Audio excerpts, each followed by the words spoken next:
Marketing is about values. Nike didn't call me and sell me this in a catalog. I bought this swoosh because it's ingrained in my soul. When you have a product that really resonates with customers, the word of mouth grows like wildfire.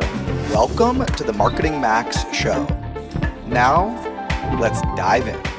Welcome back to the Marketing Max Show. You got Logan and Max back on the mic. We've been off for a few weeks, at least both of us. Max, you've been had some other episodes in the meantime, but it's good to be back on the mic with you, man. Likewise, I miss my partner in crime. Well put, man. Well, today we're going to be doing a landing page teardown, and it's near and dear to my heart. If you are new to the show, or if you've been listening for a bit, you're familiar with Max and his team and what he's got going on. Up until recently, I'd been running sales and marketing for a marketing agency, and just as of 2 days ago, having from the time of recording this, I am making the leap to be a fellow solo agency owner myself. I've done a lot since 2018, really in the webinar, live video, and podcasting space. I've been experimenting with a playbook around webinars that's been able to drive a lot more sales calls than kind of the typical B2B webinar framework. And I'm taking that to market. So I announced the launch of Demand Shift, and we want to not just announce that selfishly on the show today, but we actually want to talk about that and use it as an opportunity to add value to you as the listener. We're going to have Max do a teardown of my landing page of this new B2B webinar service that I just launched at Demand Shift. So that's the context for today. If you've been listening, you know we talk a lot about ad and copywriting for conversion, whether that's on a landing page or your meta ads or your LinkedIn ads. So this is going to be a real life use case. If you haven't yet, we want to have you take us up on our 5-second bet that we do on every episode. So we're going to give you 5 seconds to hit follow or subscribe.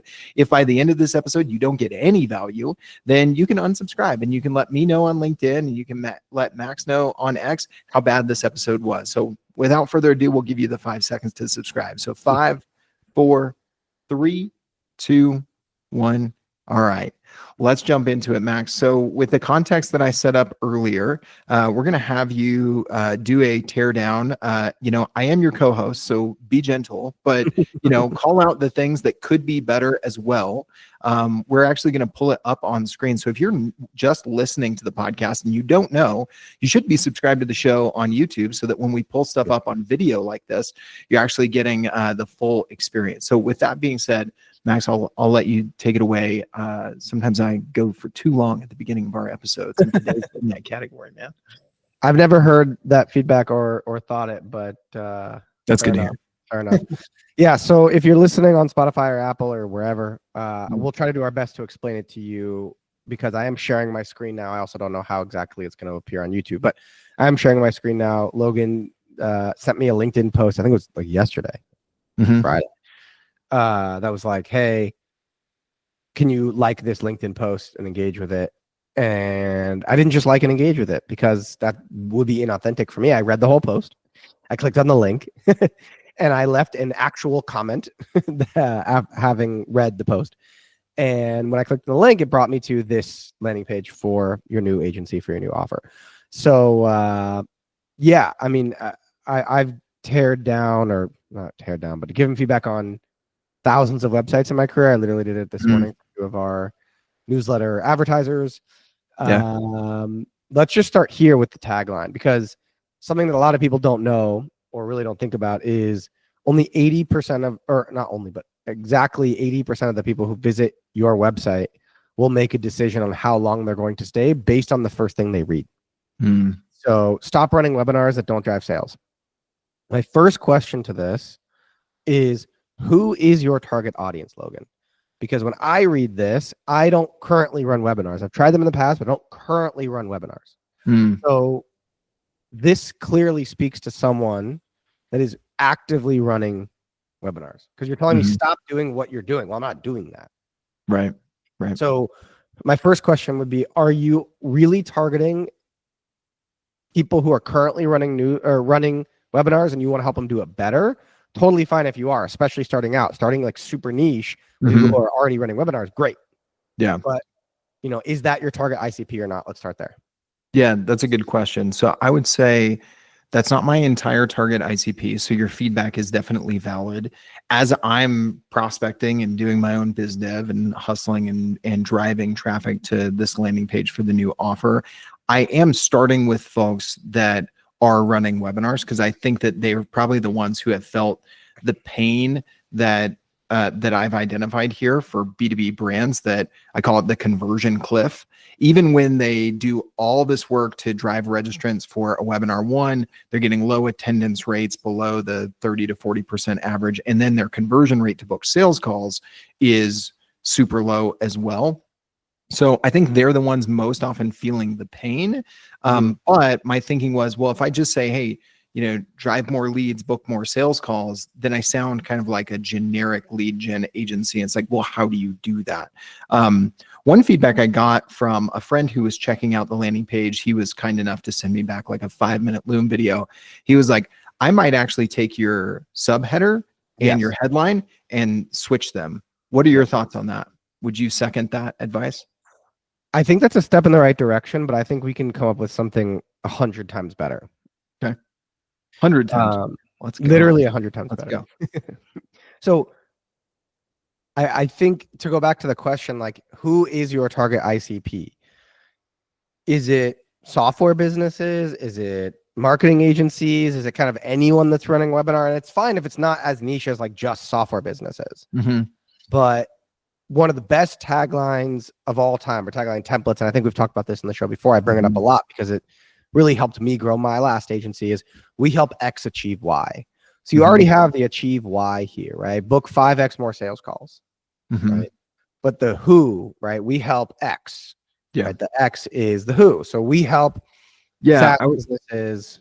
Yeah, I would say like the first part of that could be B2B brands, because it could be an agency, it could be a software company, it could be a tech company, but I even answer like later down in the landing page of like, is this service just designed for B2B companies? Yes, this is what this is for, right? If you're a B2C brand, this isn't going to make sense for you. So maybe I should call that out earlier.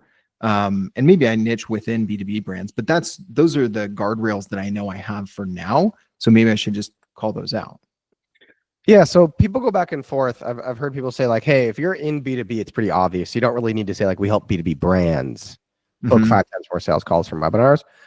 Other people say it's really important to have B2B there because it really makes those people feel extra special, or at least connected. It's not as extra special as like, we help payroll, reconciliation, HR platforms, or whatever. Yeah. 5X. Like, that would make them feel like, oh, wow, you really specialize and know exactly who I am and what I do. But literally just by having like, we help B2B brands book 5 times more sales calls, right? That in and of itself is like, oh, they understand B2B. They understand us a little bit. But I think we can niche down in a different way. So if you're not going to niche down right off the bat, which I think is smart, not going just agencies or info products or B2B info products or B2B SaaS, right? We can better call out who is the person at the target company that you're selling to who's going to be making this decision or booking the call. Right. If it's a small company, we help B2B founders. Right. Oh, okay. I'm a founder. I'm a B2B founder. Check. Okay. Now I'm tuning in more. Right. But maybe you want to work with larger companies. And so who you're really working with is the marketing team. Or if you work with a big enough company, they might have a dedicated GTM team, go-to-market team, like a lot of SaaS businesses do. Or a dedicated demand gen team, right? Demand gen team. So we help demand gen teams drive 5X more sales calls with simple webinars, or with our revenue, or with our webinar, XYZ. I don't think you should say fast track service. I think you need to name your secret sauce. And that brings me to like maybe the second point in this is, I don't know if you have it. I know you said you have like a conversion cliff or something, like that's like your own kind of IP, but you need to have your own secret sauce name. When I was in my agency, everyone was obsessed with growth marketing, but no one applied the growth marketing mindset, the growth hacking mindset to advertising. So I kind of coined the term growth advertising. And it wasn't like we didn't blow it up. I didn't write a book on it. It's not super famous. But what I would tell people is like, hey, we have a proprietary system that leads to this XYZ result. Yeah. Right. If you get in a BMW, you're getting the ultimate driving machine that's going to help you get to 200 miles per hour or whatever. You can't say like our car helps you get to our car helps you get to 200 miles per hour or whatever. So okay. So I mean, you might have some thoughts on this as well. I think I refer to it lower down, but maybe just one tweak to this is because I talk about there using the webinar fast track. I've been referring to that as the framework because kind of the problem that I call out, I talked about kind of one of the sub problems, but the main problem I'm calling out is what I call the dead end webinar playbook, which is, you're promoting for weeks only to get, low attendance rate. You're watching attendees drop off after, you turn into your pitch. And worst thing of all, right, is you get 100, 200, 500 people to your webinar, and then you get no pipeline. To me, like people are going down this road and they're hitting a dead end. And so kind of keeping with kind of the car analogy, like I don't want to brand it around like vehicles and all this, but like, hey, if there's the dead end webinar playbook that everybody's running, then here is the fast track framework. And so there's kind of this like before and after a little bit. So I almost think that like just reframing that, instead of saying the webinar fast track is the service, it's the framework, right? Because that seems to connotate more IP. This is our playbook. This isn't just, we're delivering X, Y, and Z. We're delivering our framework that we've developed over time, which is true. Yeah, 100%. So I think just literally ditching the word service is great. Webinar fast track is your secret sauce. Personally, you didn't ask, but personally, I don't love that as the secret sauce. Name, I would rather you call it something more to do with the outcome that they want. Like fast track to me seems like the shortcut, which is what you provide, but that's not the ideal outcome of your product or service, right? The ideal outcome is tons of leads, tons of book calls, tons of revenue. So like the revenue webinar or rev webinar OS or something. I don't know. You can come up with that later. But for now, webinar fast track is much better than with our webinar fast track service. For everyone listening and not watching, main headline currently on the website is stop running webinars that don't drive sales. And much smaller below it, the subheadline is book 5x more sales calls with our webinar fast track service. I think now we can have a new tagline between the two of us and what we're both saying. We help marketing teams or marketing and GTM teams, if you want to kind of call out the SaaS, we help marketing and GTM teams book 5x more sales calls with our webinar fast track. I think that's way more compelling than stop running webinars that don't drive sales. Nice. I like it. Yeah. And you're right. Just dropping off the service is like changes what the connotation is there. And I can iterate on, the name of the framework more and more, but the first step is to like not refer to it as a service, but refer to it as a framework, which is how I've talked about it in other contexts, but I was missing that in the header here. So yeah, the other thing I don't like about service is like you're immediately talking about what you're going to sell them. And the goal of the website is not to get people to buy what you're selling right away. It's to get them intrigued enough with your product or service and the outcome of the product or service that you sell to get them to book a call. Right. So that brings me to my next big piece of feedback here, which is the book a strategy call. The first kind of rule of thumb is your call to actions, especially if there's a darker background. So for everyone listening and not watching, the background of this kind of hero image is like a dark blue, like darker than navy, maybe like a little darker than navy. And then the button itself has this cool animation when I hover over, but the button itself is like a more fun, like Dodger blue. I'm not a baseball guy, but Dodger blue. Nick blue. I didn't grow up in Southern California. Nick's blue. Yes, like my hat. Nick's blue. Exactly. It's so funny though. When I think Nick's, I think orange, but yeah. Yeah, that's true. But yeah. And so the button kind of blends in. I'm not gonna lie, like the button kind Mm. of blends in. And what I used to do, I don't know if they still have this on their website, but if you go to Ahrefs website, Mhm. excuse me, ahrefs.com. Someone did this study a long time ago, and they put it on Twitter. This is like years ago, like maybe even before the pandemic.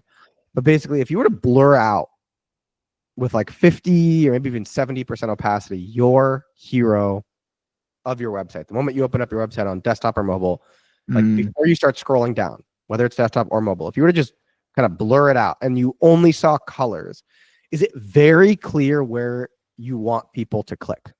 And is it very clear where the attention is drawn?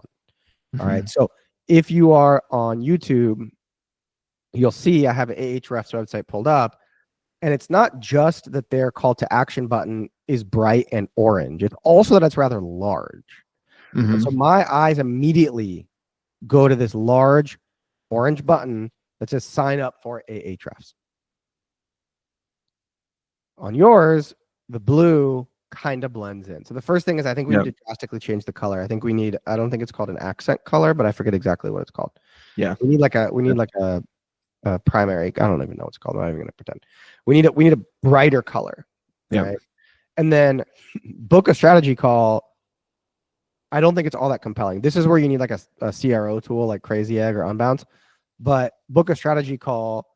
I would rather see book a demo, learn how, right? Because essentially what we're making a promise, right? Where even though it's not an actual money back guarantee or promise or anything, like we're saying we can do something. So booking a strategy call doesn't have anything to do. Like what's the, we haven't even talked about strategy. What is the strategy? How, like strategy is nowhere to be found. So I would rather see like book a demo call, learn how, even like get in touch. But specifically, I like for this, your whole point is book 5x more sales calls. So I would change this to I want 5x more sales calls, or give me 5x more sales calls. And if you change the color and make it slightly bigger like you have on Ahrefs, you're going to get a lot more clicks. Yeah. Awesome. I'll pause I'm there. literally taking notes, which is the first time I've done that on the podcast here. But this is a little bit of a meta episode. So yeah, man, I think that's fantastic. Forever on YouTube and Spotify and Apple. So nice. Awesome, all right, next we're going to the any of this sound familiar? So again, I don't hate this at all. I think this speaks to, like we were saying at the beginning of the episode, this speaks to people who are currently running webinars. And if your goal to start is people who are already running webinars, I think that's smart because those people already understand the value of the webinar. It's just like, how can I do it better? Right. But for those of you that are listening, the next is like a white background for this container, this section. And it says, any of this sound familiar? Promoting for weeks only to present to an empty room. Watching attendees drop off as soon as you make your pitch. Checking your CRM to see no booked sales calls and zero pipeline. You're not alone. Most B2B marketing are using the same dead-end webinar playbook that doesn't convert. So love this. If we wanted to take it completely to the next level, I think, and I know you just whipped this up together, so don't feel bad. You whipped this up quickly, but I would whip up something on Canva that shows like a windy road. I know Canva has a handful of templates like this. That, and then at the end, there's like a big X, and it's like dead-end webinar. Maybe not X because that shows like a pirate, like X marks the spot. But maybe it's like dead, like there's like a wall, dead-end webinar playbook, and it has these checkbox like promoting for weeks, watching attendees drop off as soon as you start your pitch, checking your CRM, and then on the other have a fast track, have a straight line, right, and then have a checkbox for like the opposite of each one of these things. So instead of promoting for weeks to present to an empty room, like actually getting your target buyers to show up excited. Yeah. That's the opposite of the first one. This opposite of the second one. Yeah. Watching attendees drop off. So you're saying instead of making this just about the problem and the pain points, make it problem contrasted with the solution in this whole section. Make it kind of a two column, 2 image section, which I think again jives with some other feedback that I got, because kind of go with header right? Started to optimize it. I think with some of your tweaks, it can be optimized better. Don't want to make the mistake of just then talking about the solution, right? We've got to, agitate the problem a little bit more. Below this, I go into the stakes of what happens if you don't solve these problems. And then I go into the solution. Some of my feedback has been move the solution up a little bit just after the problem. And then they're like, oh, I'm excited about that. But maybe I'm not compelled. Maybe I can live with this, right? And then we hammer home the stakes. With what you're saying here, that would jive with that, because we bring the solution, which is now like the fourth section, bring it up to the second, but not alone, right? Don't make the mistake of going to the solution too early. We're contrasting it directly with the problem. And then it's like problem, solution. Okay, if you're not compelled enough, here's what's going to happen if you don't solve this problem, right? Yeah. And then we get into introducing myself and demand shift as the guide and our expertise and the social proof of, because as we've talked about on the show here, people want to know, is this for me, right? Which your feedback is already helping me hone that in the header. Are you talking about a problem that I have, right? And then how do you solve that? And if so, can I trust you to solve it? And so that's kind of what I've followed here, but I can see some ways of tweaking this that's going to make this punchier. And I like the image idea for this too, because I do have a visual, some visual elements that I could work with for sure. Well, I think you have very clear visible elements, because you have dead end webinar playbook and then you have fast track. And so, what you've talked about on this podcast in the past is the story brand framework, right? Your brand, like the hero's journey, isn't that the whole story brand framework? Is basically the hero's journey. Yeah. Guy is so smart. He runs like a $30 million business now, all on the back of this book, which is called Story Brand, which is basically the hero's journey for marketing and sales. Brand. Yep, exactly. Respect, but damn, that's amazing. So, what I'm telling you back, Logan, is Webinar Fast Track is your hero. The secret sauce is named Webinar Fast Track. That is the hero. And so you can show people, you can either get in a car that's going to take you to a dead end. It's not going to get you to where you want, or you could hang out with the hero. It's kind of a cool name, hangoutwiththehero.com. I don't know if you know that domain. Hang out with the hero. Just bought it already. Sorry. Damn. Hang out with the hero, which is Webinar Fast Track. Yeah. So the whole time we just need to sell people that like the Webinar Fast Track is the thing that's going to help you accomplish your goals and dreams. Yeah. Nice. So then it goes, keep following the dead end playbook and you'll get wasted time. So blah, blah, blah, blah, blah. I think you already kind of hammered home the negatives. Like these are obviously different negatives, because you're, saying sales team still asking where are the leads, wasted spend on tools, speakers, and design that don't produce ROI. Like, I think either get rid of this or do the same thing you've done above, which is have a longer list, maybe on the left side, at least on desktop, saying like if you check any of these boxes, this is obviously way too wordy, but if you check any one of these boxes, you should chat with us. Click this link. Right. So that we can get you over to the other. So instead of wasted on tools and speakers and whatever, like, have a reliable machine to book sales calls from webinar, whatever that might be. But I think you might be able to just get rid of this completely, because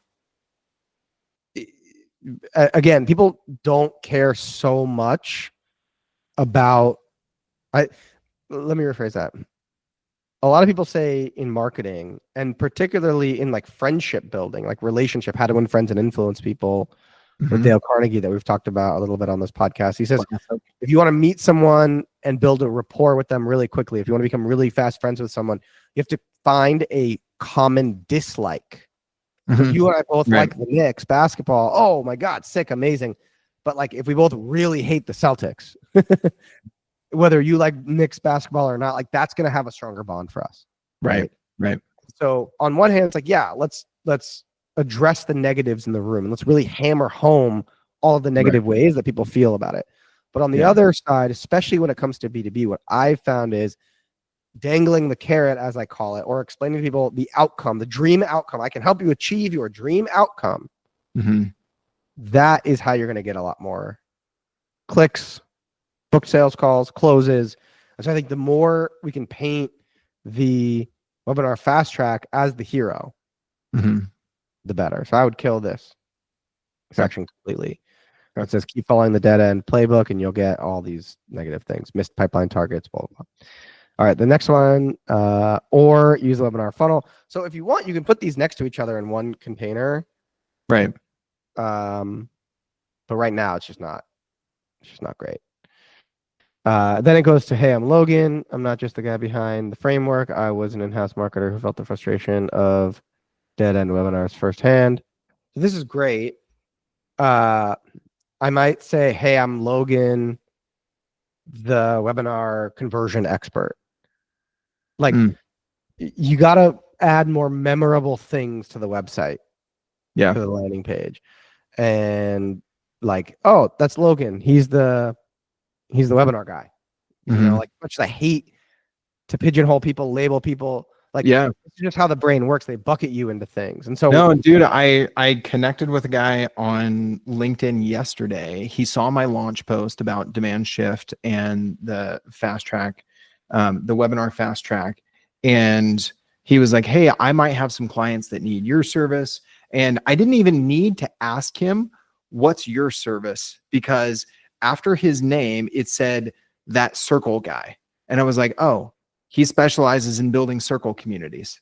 And then lo and behold, I think Ali Abdal and Justin Welsh and some other big online creators, he's built their circle communities for them. Dave Gearhart at Exit 5. And I was like, oh, I would have been impressed had I seen that, but I didn't even need to see those to know kind of what you did. I was already like, okay, well, who has he built communities for? And then I see these names and I'm like, oh, dang, he's really done it. So yeah, they're. So, yeah, I mean, sidebar on that note, like I would change, I don't know if you have, but I would change your LinkedIn to like the webinar conversion guy, because you're not just webinars, like you're money, how to make money, which is what everyone. That is a good call out. I've made that recommendation to so many people. Like if you're in B2B and whether you're a founder or you're on the marketing team or you're on the sales team, a big advantage you can have is your tagline, is what LinkedIn calls it, right? And by default, LinkedIn is going to put your title there automatically. Whenever you sign up for LinkedIn or whenever you change jobs, it will change it. Like for mine, it would just say founder of Demand Shift, right? Previously, it said director of growth at Business Builders, but I never let those stick. I always lead with who do I help and what outcome do I help them get? And so right now I have book 5x more sales calls with the webinar fast track. And then followed with that, I have some personal stuff. I have Christ follower and then founder of Demand Shift, kind of the typical like Twitter tagline thing of like da da da da da da da da. But I always want that first part to be like, who do I help? What outcome do I help achieve? Because not only is that the first thing people read right below your name when they land on your profile, but every time you repost or you post something or you comment, that tagline follows you everywhere. And that is free marketing real estate. If you are not optimizing your tagline on LinkedIn, you're missing some opportunity, especially now that I think if you're on premium, you have the custom button that follows you everywhere where you can say, book an appointment, visit my website, sign up for my newsletter. And so this is two of the first things that I did was change my tagline with that result and then change the custom button to visit my website. I love that. I do want to hammer home one thing though. I think it's kind of smart to pigeonhole yourself, not you, Logan, but like anyone as like, I'm the X guy or gal or lady. You know, I'm the lead gen lady. It's fun if it rhymes, like marketing max, or not rhymes, but kind of is an alliteration. Yeah. But you know, I don't think webinar Logan is much of an alliteration. But yeah, I like this. I also really like that you have some bullet points in your bio. I think a lot of people just put freaking blocks of text, so that's really good. Again, we changed this let's chat button here to something more outcome driven of the service.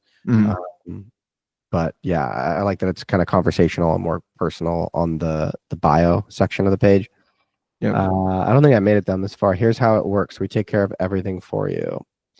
Strategy call. We'll discuss your goals. Planning session. We design your tailored 5X fast track plan. We run the playbook for you, start to finish, and start booking sales calls for your team in less than 30 days. Cool. What you'll get: full campaign plan, done for you service, lead segmentation, experienced host, more sales calls, bonus content. Webinar fast track service, straightforward pricing, no long-term commitment. You have a bunch of these things, monthly investment, 90-day out call. So one kind of confusing thing here is like monthly investment. Mhm. So you're doing a webinar a month? Mhm. Right. Okay. So I would make that more clear, like one Up top. webinar every month. Yeah. And if that's the case, I actually think there's a really interesting opportunity to like pitch this. And again, I know you threw this together very quickly. No, it's fine. You kind of sent it to me, but we are publicly shaming it. No, I'm kidding. Instead of like webinar fast track service, I know we're going to get rid of this word service up here at the top. Right. Original thing for those of you that are listening and not watching, we've scrolled up to the top of the page, and he currently has stop running webinars that don't drive sales. Now book 5x more sales calls with our webinar fast track service. I think it could be really interesting to do like have somewhere on this page, but in your LinkedIn content as you start to promote this more, like webinar as a service. Like we're a webinar agency. I don't know of any agencies, teams, people that specialize in webinars. And I think that's really unique and really cool. And so, yeah, I mean, if you're going to charge like a monthly fee to set up and help. Yeah. I mean, it is a productized service where I've not launched kind of your full service digital marketing agency, right? It is a niche productized service. So what I hear you saying is let's lean into that even more. Yeah, for sure. I would lean into it hard. Okay. I would just go full send into, if you ever wanted to do a webinar, if you currently do webinars and you don't make as much money as you think you should from them, my new webinar service, webinar as a service offering will help you book 5x more sales calls from your webinar and get people to show up, blah, blah, blah. I was going to say something else. Monthly investment, 90-day close. I forgot what I was going to say, but yeah, I mean, I think this is good. I think this is good for sure. Frequently asked questions. What other type of webinars you do? Oh, wow. This is like a lot of questions, but a lot of, you didn't just slap this together. No way. Questions and answers here, even if it's AI written. What is exactly included in the monthly fee? What ad budget do you recommend for running that webinar? Yeah, man, I forgot what I was going to say. I'm sure it was decent. Couldn't have been that important though. But maybe it'll come back to you. Yeah, I like this webinar fast track service, straightforward pricing. No long-term contract. I like that. I'm only taking 3 new clients per quarter. Yeah, I mean, this is good. What was I going to say? I totally forget. It was something to do with how you display the pricing. Oh, that's what I was going to say. There it is. For the pricing, given that it's not cheap, like $1,000 a month, but it's not a fortune, like $10,000 a month, I would have some sort of ROI calculator or some sort of like, like one new client, new enterprise deal, and one new whatever pays for this self tenfold or whatever. Right. Like I think you need to frame monthly investment equals a little bit more. I think you need to kind of anchor it to like, the average client is booking 50 sales calls per webinar per month, per month via one webinar, and then it's like, oh, for this price, I'm gonna get 50. I should expect roughly 50 booked calls. Like, okay, that's cool. Like you need to like anchor people's minds before you drop the price. But yeah, so are you saying before I drop the price that ROI calculator should be before the dropping the price or like right below it right there? What's your thoughts on placement? I mean, if you put an actual calculator, I'd put it above. Okay. I'd put it above this. But I think Yeah. you can get away with it by just putting like right above monthly investment equals this number, like creating some more space between the bottom of this checklist and Mhm. monthly investment equals. And I think you can put something like the average client sees 20 booked calls or 50 booked sales calls. Mhm.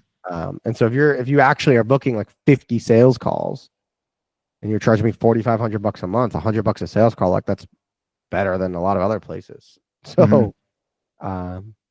I think you just need to anchor it. Yeah. Before. Cool.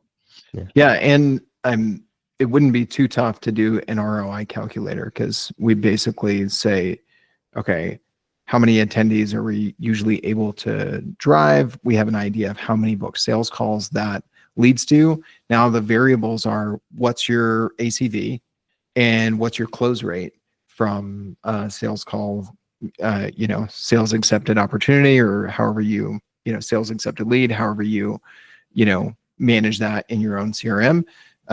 So what's your ACV and what's your sales close rate? And then you can easily calculate it from kind of the inputs that I start with and the variables that the prospect puts in. Yeah. Yeah. Cool. Love that. You could Or do that- that in Replit or Bolt.dev or Lovable Yep. in 30 Yep. minutes. Punch Exactly. that in. Yeah. Yep. Embed it right there. Yeah. But overall, I think you're in a good spot. I like the call to action at the bottom being claim your spot. Since you did mention you're only taking 3 new clients per quarter. I like that. Yeah, I would go and make these changes the moment we hang up if you don't have any other calls. Let's do it. We can do a part 2 on the pod next week. Okay. Nice. Well, hey, thanks for doing the live landing page teardown, man. This has been fun. If you liked this sort of episode where we do, a live teardown, or you want us to critique your ads or your landing page or campaign copy or anything, Max, how can people submit questions now? Because maybe they could put that in if they're sending it in. Is it still growthdaily.com? What's the best way for people to kind of get interactive here with the show now? Yeah, if you go to growthdaily.com and hit daily tips, I think it is in the top right corner, the black button. If you sign up for the newsletter, in the onboarding, we'll ask you to answer or to submit your questions for the show. You can also just DM me on Twitter at MarketingMax or Logan on LinkedIn, Logan Lyles, all of which should be below in the show notes, no matter the platform we're listening or watching on. Awesome. All right. By the time you visit demandshift.co, you should see some nice changes based on Max's feedback today. So we're making this super interactive today. And if you have, like Max said earlier, if you've tried webinars and you're not driving sales, if you have thought about trying webinars because you need a predictable way to drive more leads to your sales team, then check out demandshift.co. But other than that, make sure you stay subscribed. Unless you got absolutely no value from this episode and we lost the bet, which hopefully is none of you listening. But if you are staying subscribed, then we'll see you next week. We'll be doing some more teardowns, more commenting on the news of the day in marketing. And that's it. That's a wrap for today's episode. Thanks, everybody. See you guys next time. Thanks for listening to the Marketing Max show. It takes me and my team hours to produce it every single week, but it only takes you 15 seconds to hit that share button and text it to a friend, drop it in a Slack group, or share it on Twitter, Facebook, Instagram, or any of your favorite social platforms. I appreciate you taking the time to check out my content. Have an awesome day.